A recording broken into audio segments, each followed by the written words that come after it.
Pilih Jokowi, presidennya hidup Jokowi. Kacau dah.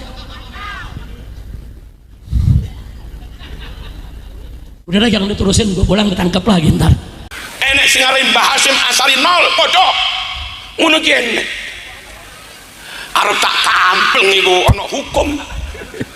Sakjane kula ngerteni ngono iki ditangkep polisi ngono lho. Saya tegaskan bahwasanya Indonesia harus diselamatkan dari cawe-cawe Mulyono. Saya heran sama ini orang ini. Kok nggak ada puas-puasnya sama kekuasaan? Muka polos otak iblis. Kan saya udah bilang itu dari berapa tahun yang lalu. Kata-kata saya itu nggak salah. Saya udah bilang itu kan dari berapa tahun yang lalu. Muka polos, otak iblis. Kalau kalian mau bunuh saya, bunuh silahkan. Kenapa? Karena saya orang yang sudah pernah mati berkali-kali. Saya ingin sampaikan kepada Prabowo, kalau memang tidak ada yang kebal hukum, maka jangan tebang pilih dalam masalah korupsi. Jangan yang kau masukkan hanya orang-orang yang berlawanan dengan politikmu, orang-orang yang berlawanan dengan kekuasaanmu. Ketika ada orang berlawanan dengan kekuasaanmu, kau masukkan. Sedangkan berapa banyak orang-orang Mulyono yang korupsi di kabinetmu, namun engkau biarkan. Jadi kalau Prabowo konsisten dengan omongannya, babat rata semua. Kami rakyat ada di belakang untuk mendukungmu, membabat rata, memiskinkan, bahkan kalau bisa matikan koruptor di Indonesia, saudara. Tapi jangan hanya tebang pilih. Giliran Tom Lembong cepet, giliran yang lain usut itu Mulyono itu. Udah gitu bilang apa? Jasanya rakyat. Rakyat gak punya jasa, gak usah protes-protes. Kalau protes, pergi dari Indonesia. Kurang ajar. Siapa bilang rakyat tidak punya jasa? Rakyat beli baju bayar pajak, beli biji bayar pajak, beli kain kena pajak, makan di restoran kena pajak, bayar listrik ada pajak, beli kuota HP ada pajaknya, betul? Saya mau tanya, rakyat bayar pajak tidak? Bayar pajak tidak? Rakyat bayar pajak kepada negara, berarti rakyat berjasa kepada negara, betul? Takbir. Enak ngomong rakyat nggak berjasa, pala lu bumian. Enak ngomongnya tuh pejabat, udah gitu pakai ngusir. Tunggu dulu, rakyat ini semuanya bayar pajak, saudara. Apa yang nggak dipajakin? Kain sorban dipajakin, handuk dipajakin. Kita belanja di minimarket semua udah kena pajak, saudara. Nggak ada yang nggak kena pajak. Bahkan catat baik-baik, 82,4% pendapatan Indonesia saat ini dari pajak. Tambang kita kemana? Emas kita kemana? Logam kita kemana? Nikel kita kemana? Kemana semua tersebut? 82% pendapatan Indonesia saat ini dari pajak yang kau cekek dari rakyat. Giliran rakyat ngomong, nggak usah protes, nggak ada jasanya, keluar aja dari Indonesia, lu yang keluar, betul? Takbir. Ini yang ngomong begini nih menterinya, saudara, punya 16 perusahaan. Periksa itu 16 perusahaannya apa sudah bayar pajak? Jangan nyalain rakyat, dibilang nggak boleh protes, nggak boleh itu rakyat bicara, kurang ajar. Ini negara yang berdaulat rakyat, rakyat yang bayar pajak, dan rakyat berhak untuk menyampaikan suaranya, betul? Takbir.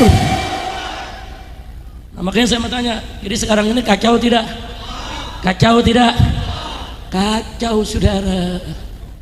Kacau. Rakyat di mana-mana teriak, adili Jokowi, adili Jokowi. Presidennya hidup Jokowi.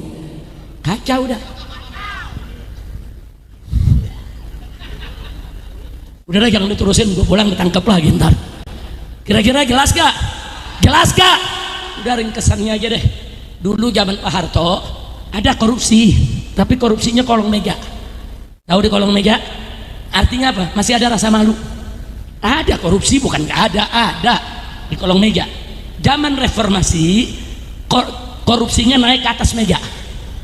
Naik ke atas meja. 10 tahun kemarin nih presidennya korupsi sama meja-mejanya dibawa pulang.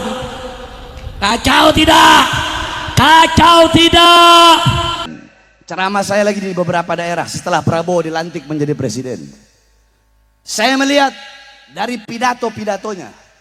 Saya orang itu prasangka baik dulu dari pidatonya.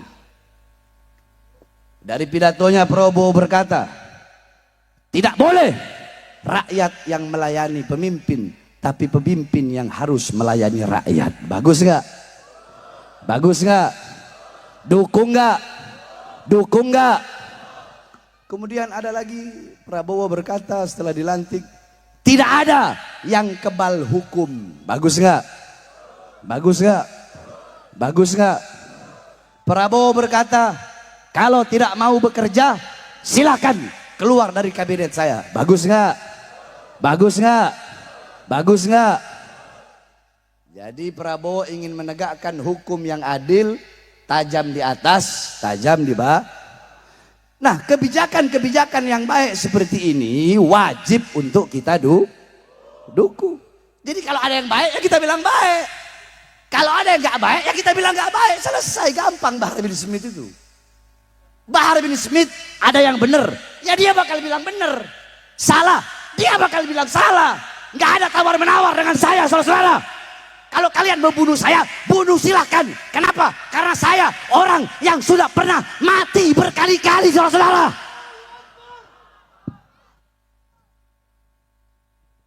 Belum mau hampir 2 bulan, semua koruptor-koruptor dibabat sama Prabowo. Bagus nggak? Bagus nggak? Kepedulian Prabowo kepada Palestina, bagus nggak? Bagus nggak? Bagus. Bahkan nanti ini acara reuni 212 dipermudah ketika masa pemerintahan Prabowo dibandingkan dengan rezimnya Mulyono. Betul? Bagus nggak? Tapi ingat, saya ingin sampaikan kepada Prabowo, kalau memang tidak ada yang kebal hukum, maka jangan tebang pilih dalam masalah korupsi. Jangan yang kau masukkan hanya orang-orang yang berlawanan dengan politikmu, orang-orang yang berlawanan dengan kekuasaanmu. Ketika ada orang berlawanan dengan kekuasaanmu, kau masukkan. Sedangkan berapa banyak orang-orang Mulyono yang korupsi di kabinetmu, namun engkau biarkan. Adil tidak? Adil tidak? Adil tidak? Jadi kalau Prabowo konsisten dengan omongannya, babat rata semua. Kami rakyat ada di belakang untuk mendukungmu, membabat rata, memiskinkan, bahkan kalau bisa matikan koruptor di Indonesia, saudara-saudara. Tapi jangan hanya tebang pilih. Giliran Tom Lembong cepet, giliran yang lain usut itu Mulyono itu. Prabowo, jangan mau kau diatur-atur sama Mulyono. Jangan mau diatur-atur sama Jokowi. Karena dugaan saya dengan Jokowi memasukkan anaknya di dalam wakilnya Prabowo, itu adalah merupakan dinasti kekuasaan Jokowi yang ingin berkuasa sepenuhnya di negara kesatuan Republik Indonesia, saudara-saudara. Jadi kalau yang benar kita bilang yang benar kita bilang benar, ada baiknya kita bilang baiknya. Dan itu nasihat saya. Itu nasihat saya.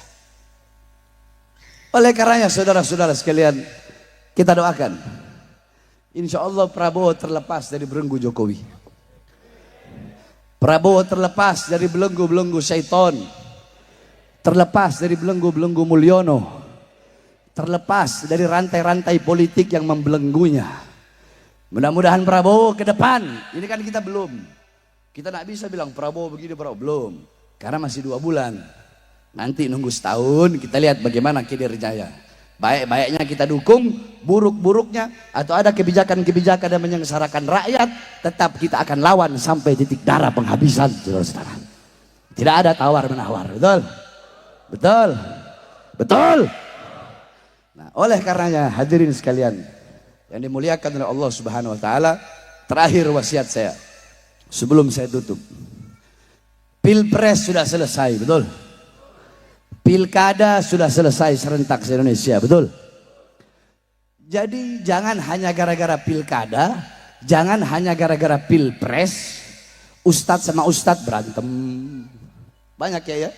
gara-gara pilkada, gara-gara pilpres, ustadz sama ustadz, kiai sama kiai berantem, Habib sama Habib berantem, ormas sama ormas berantem, gara-gara pilkada, gara-gara pilpres, gara-gara politik.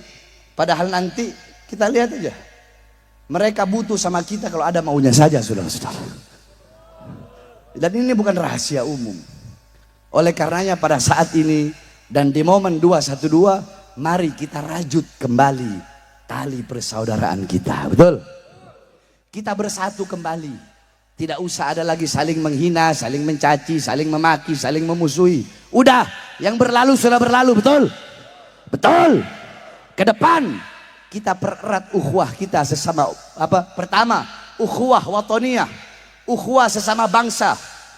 Kita bersatu sesama bangsa walaupun beda agama. Yang Kristen, yang Buddha, yang Hindu, yang Katolik, ya, walaupun kita tidak satu agama, tapi kita disatukan dengan satu kesatuan, satu bendera merah putih, satu Garuda Pancasila, satu Bhinneka Tunggal Ika, satu negara kesatuan Republik Indonesia. Yang kedua, ayo sekarang kita pererat persaudaraan sesama Islam, sesama umat Islam, apapun mazhabnya, apapun torikohnya, apapun bendera-bendera majelis taklimnya, apapun berbeda warna-warna bendera-bendera majelis, kita disatukan dengan bangsa Sayyidina Muhammad. Kita disatukan dengan bangsa Sayyidina Muhammad. Kita disatukan dengan umat Sayyidina Muhammad. Sedangkan umat Sayyidina Muhammad tidak akan bertekuk lutut kepada siapapun, saudara-saudara. Nggak akan. Umat Nabi Muhammad tidak akan pernah bertekuk lutut di hadapan siapapun. Yang kedua. Yang ketiga, kita bersatu sesama kawan seperjuangan, betul? Mungkin kemarin ada yang terpisah, ada yang berbeda pendapat.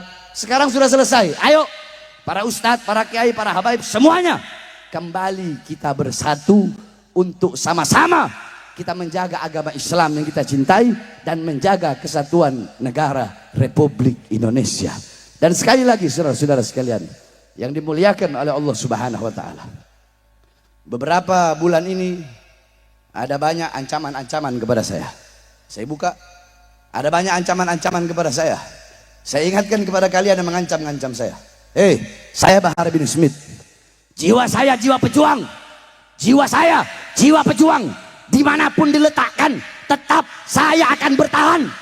Saya tidak peduli seberapa besar siksaan, ancaman, dan hukuman. Tetap saya tidak akan pernah tunduk kepada ketidakadilan.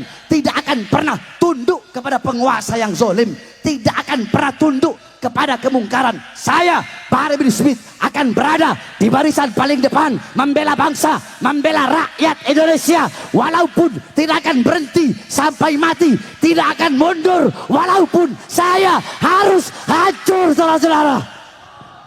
Allahu Akbar. Indonesia merdeka, merdeka, merdeka, merdeka. Allahu Akbar. Kita doakan agar Allah Subhanahu wa taala berikan kemudahan bagi Prabowo untuk bisa membawa bangsa dan negara Indonesia menuju negara yang makmur. Bukan makmur partainya. Jangan amin dulu, bukan makmur partainya. Bukan makmur kabinetnya. Bukan makmur partai-partai pengusungnya, bukan. Bukan makmur Kimplesnya, bukan. Tetapi memakmurkan rakyatnya. Mensejahterakan rakyatnya.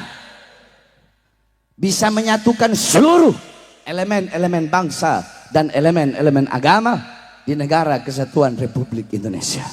Sekali lagi saudara-saudara,